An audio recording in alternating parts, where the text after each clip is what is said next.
into this mix. How's it going, everyone? This is Derek Bros with Activist Post and the Conscious Resistance Network. Today we're going to be talking about the latest developments in the protracted war in Syria and new developments in the conflict against North Korea, and how all of this affects you and whether or not we're going to World War III. First off, I want to say this.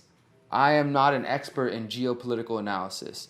I do my best as an individual, as a critical thinker, as a free thinker, and as a journalist to study multiple sources, to read everything I can on a topic, and to analyze multiple angles to see who benefits from any given situation, especially as it relates to geopolitics, to resources, to the economies of nations across the world, and to power plays that exist. We have to understand that despite the fight for a quote-unquote new world order, there are probably factions that exist in the fight for this new world order. We have the Western nations, NATO, US, Britain, Saudi Arabia, all the Western allied nations, Australia, etc. Essentially the current stage of the British Empire and the British Crown and their colonies that have spread far and wide and their allied nations. We have that world order, and there may be even further divisions within that. And then you have another faction that could be this Russian, Chinese, Syrian, Iranian, Eastern bloc that opposes the United States and opposes Western hegemony and calls them out and uses their media to expose the lies of the Western Front.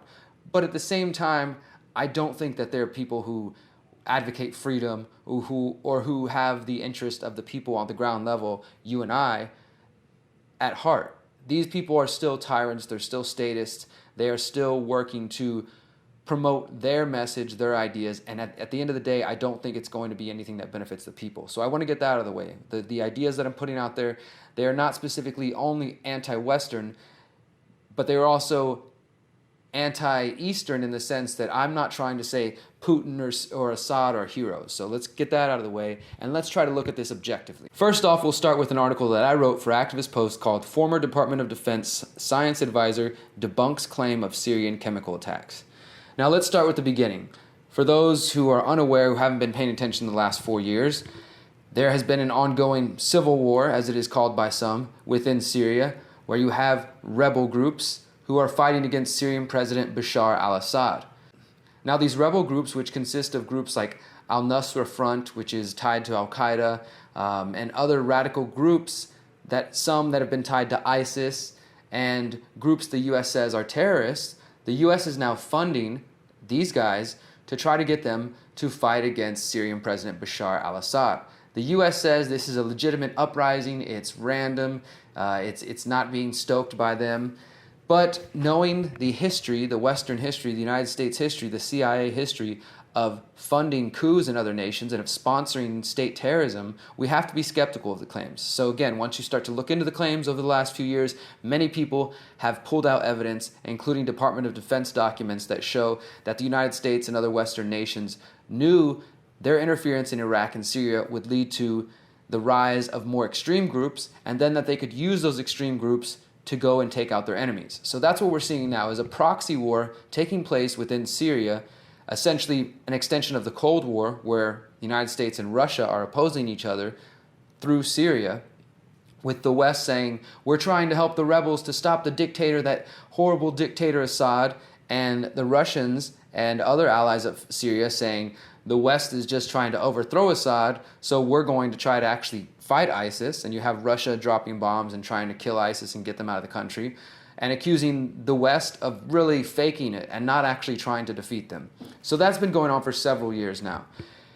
Recently, with the election of President Donald Trump, many people thought that America was going to be moving away from this global police force because Trump talked about making America great and putting America first, and he was not espousing, in the beginning at the least, an interventionist policy. But on April 4th, there was reports of a chemical gas attack, a sarin gas attack, in the town of Khan Shakyon, and this was on April 4th.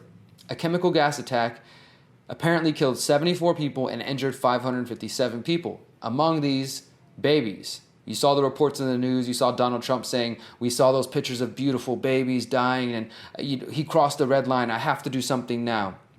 And then within days, without an investigation, without any actual proof, the United States government, their allied governments, and the compliant media were very quick to point the finger at President Bashar al-Assad and saying, this is the Syrian government, this is the Syrian regime, this is why we need to go in and overthrow him. Yet, the other side, again, the Russians, Syria themselves, and other non-allied nations called out the West and said there's not very much evidence for this, and really when you look at it, the area where the chemical attack happened was under the control of al-Nusra Front, the al-Qaeda-linked group I just mentioned, which has been funded by the United States and is in possession of sarin gas. Despite all this, the West continues to say this was Assad, and these claims were followed by bombs being dropped in Syria. And on that note, we should see that the bombs that were dropped in Syria by Mr. Trump, the bombs that all of the corporate media said, oh, beautiful images of bombs being dropped. I mean, it's sickening that the deadstream media has gotten to the point that they're tricking the compliant and deceived public into worshiping warfare, into worshiping bombs being dropped. Not only the money being wasted, but the lives being lost, and just the bullshit mentality behind it. The fact that warfare is seen as something to be proud of. This is nationalism again. This is not patriotism. This is jingoism. This is the same kind of mentality that allowed horrible tyrants to do whatever they wanted in the past because they had the permission from the people. So after the chemical attack, Trump orders an airstrike on the Syrian airbase that they said launched the missiles that led to the chemical attack in this town. However, this is now being disputed by Theodore Postal, who's a professor emeritus at the Massachusetts Institute of Technology, MIT, and he's also a former scientist with the U.S. Department of Defense. And in a new 14-page report, he debunks the White House's report that concluded that Assad was behind the attacks. His report found that the U.S. and supporting governments have not provided any concrete evidence to back up their claims. He also said that it is increasingly likely that the attacks were carried out by rebel forces. The implications of Postal's analysis is that it was carried out by anti-government insurgents as the town is in militant-controlled territory of Syria. As I said, it's controlled by al-Nusra Front, which is tied to the U.S. funding, tied to al-Qaeda and other groups. Postal also writes that the document does not provide any evidence whatsoever that the U.S. government has concrete knowledge that the government of Syria was the source of the chemical attack. Postal's claims are based on several arguments. For one, he says that the repeated use of chemical attacks by rebel forces over the last few years, including in 2013, makes it clear that they are likely the culprits behind this new attack. Also, he examines the main piece of evidence put forth by the White House, namely photographs which purport to show a crater with an artillery shell that the U.S. says contained the sarin gas. And there's a crater where a bomb most likely dropped, and there's a canister in there. And they said that is the sarin gas canister. However, Postal is saying the conclusion is based on an assumption made by the White House when it cited the source of the sarin release and the photographs of that source. My own assessment is that the source was very likely tampered with or staged, so no serious conclusion could be made from the photographs cited by the White House. He also notes that the damage to the shell is not consistent with being dropped from an airplane. He believes the damage indicates that an explosive charge was placed on the shell containing the sarin gas and then detonated. So this goes on and on just to show you that this is more than likely a lie. I've got another 2 articles here that I want you to read on your own. One is called The Top 10 Reasons to Doubt the Official Story on an Assad Poison Gas Attack. And it gives you some good things to think about there. The other one that I want you to look at is called 5 Major Stories That Blow the Official Narrative on Syria Out the Water. And some of the most telling are that award-winning journalist Seymour Hersh has reported that Hillary Clinton approved sending sarin gas to rebels used to frame Assad and to start the Syrian war. So you can look into that. That was coming from a new essay from him, a new report from him. We also can go back and remember that Putin previously revealed that ISIS, our supposed enemy in Syria, is funded by 40 members of the G20, these 20 biggest nations, most strong, wealthy nations in the world that are allies to the United States. Putin said that there is evidence that they are funding ISIS. There's also this declassified CIA document from 1983 that show that there's been a long-term plan to destroy Syria for an oil pipeline that could benefit the U.S.'s ally, Turkey. And then you also have more recently General Wesley Clark, after 9/11, giving an interview to Amy Goodman saying that the U.S. has a plan to go into 7 different countries. They're going to go into Iraq, Afghanistan, Somalia, Libya, Syria, and then eventually Iran. I think he also said Lebanon as well. So essentially, the West is planning to take over that whole area and carve it up for their allies, Israel, Saudi Arabia, among others, and to use it for whatever purposes they choose.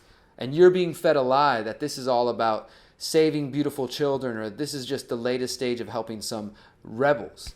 And in the Syria front, we also had another recent attack that was being blamed on Assad now. There was a bus bombing that just happened days ago, I think this weekend now. And it has all the signs of a suicide bombing that are the call sign for these rebels on the ground. But it's once again being blamed on the Syrian army. And there's an article here by Brennan Turbeville called "Syria Bus Bombing Conducted by Terrorists, Not Syrian Government." And I advise you to read that as well. All the links will be below this video so you can read that. Before we switch gears here to talk about North Korea, I want to just read from you this new piece that came from the anti-media called "The Real Reason Trump Bombed Syria." And I think this paints a picture of what's really going on behind the scenes. It says, as Trump learned once he moved into the White House, government cannot be stable without the support of the fourth estate, that is, the media. And without threats from abroad, there isn't a war to sustain the state. So that's why the press is now so important and has been important in blowing up and magnifying a threat, so that the state's rationale for military action sticks. And this is a key point. As many in the libertarian movement call this escalation in Syria the new Iraq, one can only hope for a moment of clarity to shake the president's core and bring him back to his previous stance. But if history is any indicator, hope shouldn't guide us in this moment of darkness, as even some of the president's most trusted advisors are left on the sidelines, wondering what could happen if Trump had just been cool under pressure. Alas, Trump isn't the leader of a free nation, because a nation of free men have no leader. If anything, he is shaping up to be just another politician, chronically unaware that there are drastic, unseen consequences for his military actions. So Trump is falling into the same line as all the other people before him, pushing for more war, more war. This little piece that I'm going to show you comes from Nobody Knows What's Happening in Syria, but Everyone is Bombing It Anyway, also from the anti-media. It's a report that I suggest you check out. It says there's no happy end to this story, not least one that involves multiple state actors heightening their involvement. It's time to admit that the U.S. ultimately tried and failed to remove a dictator who directly threatened its economic interests from power, one who may or may not be responsible for some of the most egregious human rights violations in recent history. In that context, the Syrian people have suffered enough, in a geopolitical chess game they never asked for. A viable solution must involve less violence, not more of it. Once a peace process can be achieved, the people of Syria can decide their own fate of Assad. They can decide what they want to do with their leader and what they want to do with their country. So that was what's going on in Syria. And then all of a sudden it seemed like Trump switched gears, and there was a ramping up, and there continues this week to be a ramping up of talk of North Korea. Just last week, I posted this on Facebook. These are reports on North Korea from the last couple hours. Foreign journalists in North Korea told to prepare for big event. China tells military to be ready to move to North Korea border. Why Trump may be about to decapitate North Korea. Trump says he's prepared to take on North Korea without China if needed. Kim Jong-un orders immediate evacuation as tensions with U.S. escalate. Trump on North Korean threats. We are sending an armada. And all of these are in response to reports that the U.S. was sending naval troops and ships to set up along the border of North Korea and to get as close as they can on the South Korean side. At the same time, China is sending troops. And just a couple days ago, you had Vice President Pence saying that the era of patience with North Korea is over. Then you also have an ex-Pentagon chief saying North Korea is not suicidal, they won't attack the U.S. first. Syria and Russia oppose Western empire. They're not going to support it, they're not going to allow it, and they've made that clear. Trump's dropping of bombs on Syria may actually have been a sign to China, we're willing to use bombs, to North Korea, hey, we could be coming for you, or to Russia, hey, we're going to drop bombs. Even if Trump didn't actually hit the target he supposedly intended to, or maybe he didn't even intend to hit a target, it was just a message. it is now clear that the U.S. is willing to drop bombs once again on nations they have not declared war with. And this really shouldn't be news to anybody who's paid attention, because right now the U.S. is taking tax dollars from people like you and they're funneling it to Saudi Arabia to fight their war in Yemen. The U.S. is dropping drone bombs in Yemen, Somalia, Pakistan. Last week we dropped the mother of all bombs, the biggest non-nuclear weapon that we have, the U.S. military has, on Afghanistan.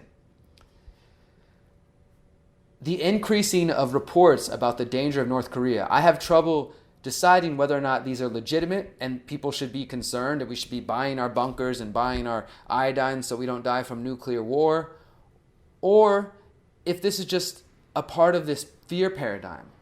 You know, I hesitate to even report and talk about these things because I think it's important for us to know what's going on geopolitically.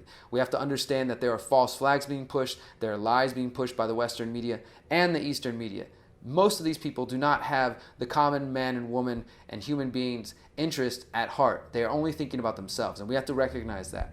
But we got to cut through the bullshit, and we actually have to try to find the truth. North Korea, the people there are heavily propagandized. They're heavily indoctrinated. People who have escaped, some of them have come to find a more free life living elsewhere. Some of them have come to be puppets for the Western media in order to spread anti-North Korean propaganda. Either way, we can see that the man who runs that country does not seem to have his people's interest at heart. But he also opposes the Western powers. So we maybe will agree with him on one issue, the West is a problem, but the idea of supporting Putin or North Korea or Syria, it should disturb you just as much as the idea of supporting the United States dictators and supporting Britain's dictators and all the other tyrants of the West. I don't want to support any tyrants. I don't want to support any of these people and any of their status machinations. I want to support the people. And at the bottom of it, we have Syrians, we have Russians, we have North Koreans, we have Iranians, we have Americans who are all fighting to just live free and to live the way they want to. And they have people that have dominated and taken control of their country, both within the government and within various NGOs and nonprofits and think tanks and the media and the military that all form this complex that are really fighting to control and dominate. So at the end of the day, maybe you should be aware that there's a possible nuclear war on the horizon, that people like Trump and his advisors, the neocons and the neoliberals who are thirsty for war, are willing to push us that far. Or it's likely that they are all using the media to build hype around this. And the same way we saw this Cold War constant going up, we understand that war, fear, it creates a certain frequency within us. It takes us off balance. We are not living in line with peace and with love and light and truth. We are thrown off and we give in to the fear. We give in to all of the worry. And not only that, people like Raytheon and others, their stocks, they skyrocket. They're making money and profiting off war, off death, off violence. And the media is definitely making money off your fear. So I want you to be aware of these things. I want you to pay attention. I want you to be aware that the West feeds you lies. Don't buy their bullshit so easily. But at the same time, don't allow them to be sucking you into the fear paradigm. All of the links I covered will be in the information below. Please do the research. Find out for yourself what you think. It's up to you to form your own opinion and to look into reality and see if you can find the truth. Because that's what we're ultimately after. We're ultimately after truth, justice, and building a better world. Thank you guys for listening. Once again, my name is Derek Bros. If you like this message, please follow me on patreon.com/DerekBros. Support independent media so I can continue to do this. Thank you guys. Remember, you are powerful, you are beautiful, and you are free. Peace.